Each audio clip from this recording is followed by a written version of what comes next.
Nous allons voir dans cette vidéo à quel point l'humain peut être horrible et commettre l'impensable sur un autre sans aucune raison valable, juste par jalousie ou par méchanceté pure. On se retrouve aux États-Unis pour l'affaire de Sylvia Likens, l'affaire criminelle qui a le plus marqué les Américains dans les années 1960. Sylvia, âgée de 16 ans, vivait avec ses parents et sa sœur Jen. Ses parents étaient des forains, donc ils voyageaient tout le temps à travers le pays avec leur manège, mais ces derniers cherchaient de la stabilité pour leur fille. En 1965, ils s'installent à Indianapolis. Suite à des problèmes de santé de leur fille Jen, les jeunes sœurs étaient des filles très pieuses. Elles allaient naturellement à l'église. Un jour, elles se font de nouveaux amis. Ces adolescents étaient des frères et sœurs. C'était une famille de 7 enfants qui vivaient avec leur mère célibataire, Gertrude.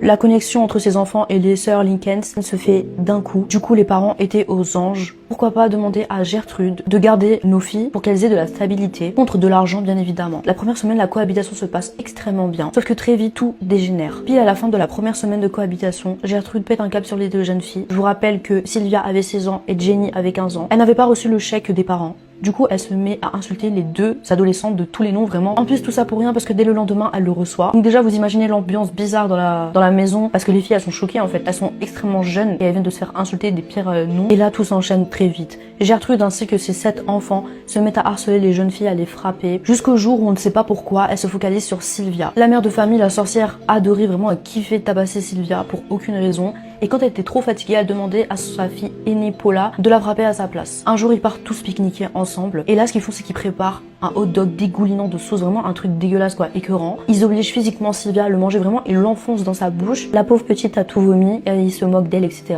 Paula, la fille aînée, était encore plus machiavélique que sa mère, la folle. Un jour, elle a frappé tellement fort Sylvia qu'elle s'est cassé la main et du coup, elle est partie chez le médecin. En rentrant, elle avait un plâtre et cette dégénérée était heureuse parce qu'elle pouvait faire encore plus mal à Sylvia en la frappant avec son plâtre. Âme sensible s'abstenir. Ils n'hésitaient pas à insérer des objets dans la partie intime de Sylvia, telle qu'une bouteille en verre de Coca-Cola. Quand il a frappé, il localisait leur coup uniquement sur ses parties intimes. Elle était tellement blessée physiquement qu'elle devient incontinente. Pour la punir, la mère de famille, la sorcière, la ligote à la cave. Et un jour, elle demande à un voisin, parce que oui, dans cette affaire, tout le quartier était au courant et les coupables étaient âgés minimum de 12 ans à 17 ans, donc tous extrêmement jeunes. Elle demande à un voisin du quartier de venir, et c'est horrible, pour marquer sur le ventre de Sylvia l'aide d'une aiguille brûlante. Je suis une prostituée et j'en suis fière. Donc il grave ça sur son ventre. Imaginez la douleur physique et imaginez ce qu'elle a dû ressentir. Tous les jours, elle se faisait frapper par plein de mecs du quartier. Il y avait plein de rumeurs comme ça, comme quoi c'était une prostituée, etc. Alors que pas du tout. Le pire dans l'histoire, c'est qu'un jour, il y a une assistante sociale qui débarque parce qu'elle avait reçu un appel anonyme qui dénonçait l'horreur que Sylvia vivait. Et quand elle arrive, Gertrude, la mère de famille, lui dit qu'en gros, les blessures que Sylvia avait sur son corps, c'était juste de la saleté parce que c'était une prostituée qui se lavait jamais. Et cet imbécile y croit. Alors que comment tu peux confondre des blessures avec de la saleté? Et elle s'en va de la maison de l'horreur sans rien faire. À force de se faire frapper, etc.